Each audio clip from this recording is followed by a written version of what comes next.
ప్రతి జీవితానికి ఒక కథ ఉంటుంది. ప్రతి కథలో ఒక పాఠం ఉంటుంది. ఆ పాఠమే మన భవిష్యత్తు. జీవిత పాఠాలు. శివుని కరుణ పొందే పవిత్ర మార్గం. ఓం నమః శివాయ. మీ అందరి జీవితాల్లో సుఖ సంతోషాలు, ఐశ్వర్యం వెళ్ళి విరియాలని ఆ పరమేశ్వరుని మనస్ఫూర్తిగా ప్రార్థిస్తూ ఈ వీడియోని ప్రారంభిస్తున్నాను. మనలో చాలామంది అనుకుంటూ ఉంటాం, ప్రతిరోజు శివయ్యకు ఓ దీపం పెట్టాలి, అభిషేకం చేయాలి, గుడికి వెళ్ళి స్వామిని చూడాలి అని మనసులో బలంగా ఉంటుంది. కానీ ఈ ఉరుకుల పరుగుల జీవితంలో మన పనులు, బాధ్యతల మధ్య రోజు పూజకు సమయం దొరకట్లేదుగా. పండుగలు, పబ్బలు వచ్చినప్పుడు శివయ్యకు ఘనంగా పూజ చేద్దామంటే ఖరీదైన పూజా సామాగ్రి కొనలేకపోతున్నామని, మనం భక్తిని సరిగ్గా చూపలేకపోతున్నామని బాధపడుతున్నారా? లేదా శివ పూజకి ఎన్నో నియమాలు ఉంటాయని, అవన్నీ మనకు తెలియవని, తెలిసి తెలియక చేసే పూజ వల్ల ఏమైనా దోషం వస్తుందేమో అని భయపడుతున్నారా? అయితే ఈ చింతలన్నీ ఒక్క క్షణం పక్కన పెట్టండి. ఎందుకంటే ఈ వీడియో మీకోసమే, మీలాంటి స్వచ్ఛమైన భక్తుల కోసమే.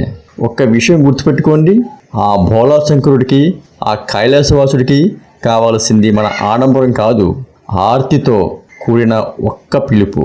శివపురాణం మొత్తం చదివితే మనకు అర్థమయ్యే నిజం ఒక్కటే. బంగారు పువ్వులు, వెండి పళ్ళాలతో చేసే పూజల కన్నా ప్రేమతో, ఆర్తితో మనం అర్పించే ఒకే మారేడు దళానికే ఆ శివయ్య పొంగిపోతాడు. కాబట్టి డబ్బుతో, సమయంతో సంబంధం లేకుండా ఆ శివయ్య కరుణను సంపూర్ణంగా పొందే ఆ పవిత్రమైన, సులభమైన మార్గం ఏమిటో ఇప్పుడు మనం వివరంగా తెలుసుకుందాం. ఇది కేవలం ఆచారాల గురించి కాదు, అనుభూతి గురించి, పద్ధతి గురించి కాదు, మనసుతో చేసే ఒక ప్రయాణం గురించి. శాస్త్రాలు, పురాణాలు అన్నీ ఒకటే చెబుతున్నాయి.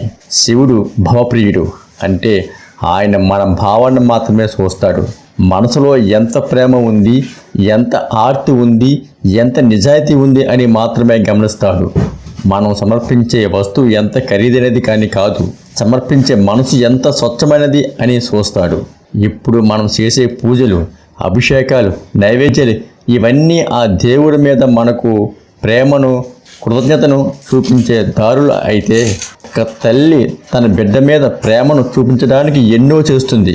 గోరి ముద్దలు తినిపిస్తుంది, లాలిస్తుంది, జోలపాడుతుంది. అలాగే మనం కూడా భగవంతుడి మీద మన భక్తిని ఈ పూజల రూపంలో చూపిస్తాం. కానీ ఆ బిడ్డ ఏమీ ఇవ్వకపోయినా ఒక్కసారి అమ్మ అనే ఆర్తిగా పిలిస్తే చాలు, ఆ తల్లి ప్రాణం ఇచ్చేయడానికి కూడా సిద్ధపడుతుంది కదూ.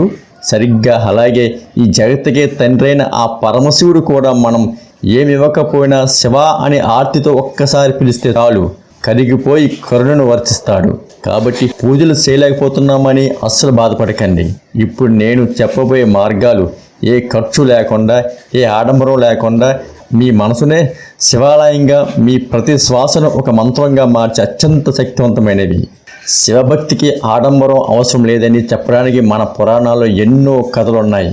అందులో ఇది ఒక సామాన్య భక్తుడి కథ. ఒకానొక ఊరిలో ఒక పేద బ్రాహ్మణుడు ఉండేవాడు. ఆయన పరమ శివభక్తుడు. రోజు నదికి వెళ్ళి స్నానం చేసి అక్కడి ఇసుకతోనే ఒక చిన్న శివలింగాన్ని చేసి అడవిలో దొరికిన పువ్వులు ఆ పక్కనే పారే నది నీళ్లలో అభిషేకం చేసేవాడు. ఓం నమః శివాయ అని జపిస్తూ తన భక్తినే నైవేద్యంగా పెట్టేవాడు. అతని దగ్గర పంచామృతాలు లేవు, పొట్టి వస్త్రాలు లేవు, పిండి వంటలు లేవు. ఉన్నదల్లా కొన్నంత స్వచ్ఛమైన భక్తి మాత్రమే. అదే ఊళ్ళో ఒక ధనవంతుడైన రాజు కూడా ఉండేవాడు. ఆయన కూడా గొప్ప శివభక్తుడే.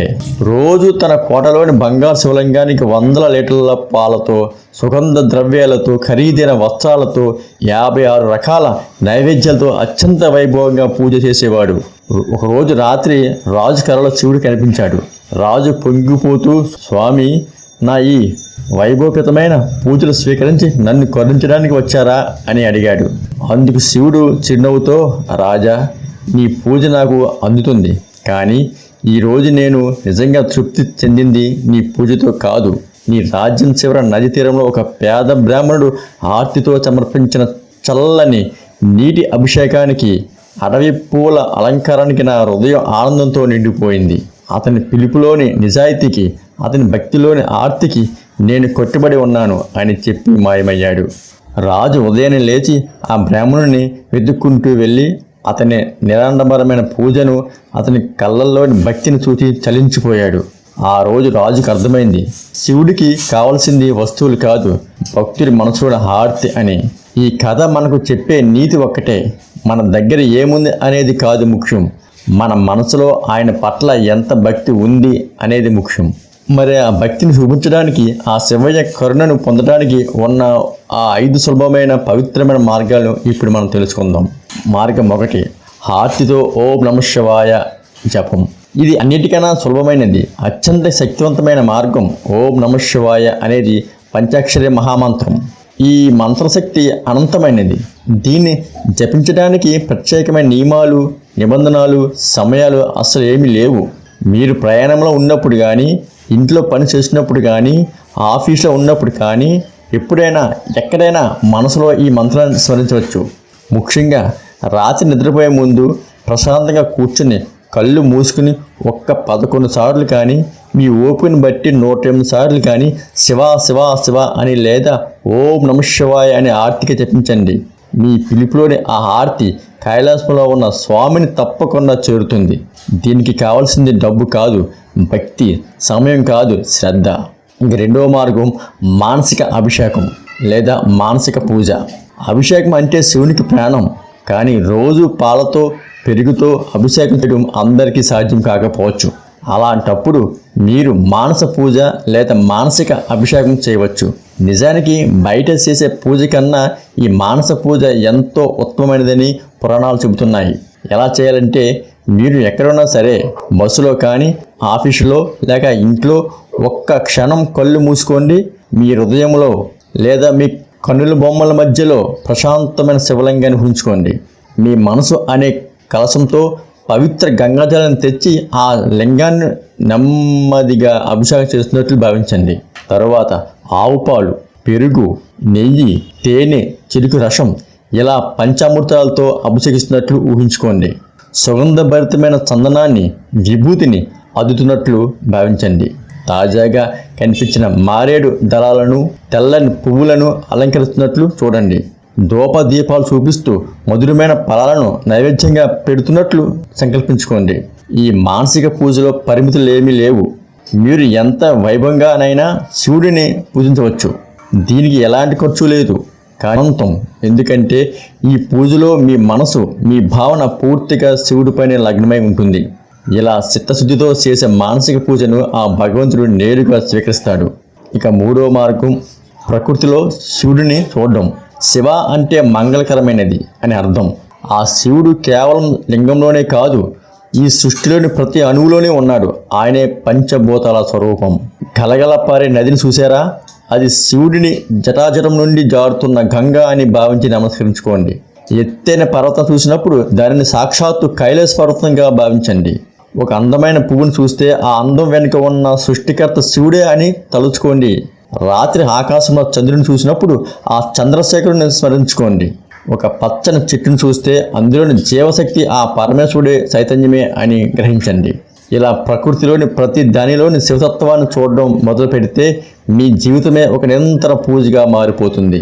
అప్పుడు గుడికి వెళ్ళలేదన్న లోటు ఉండదు, ఎందుకంటే ఈ విశ్వమే మీకు శివాలయంగా కనిపిస్తుంది.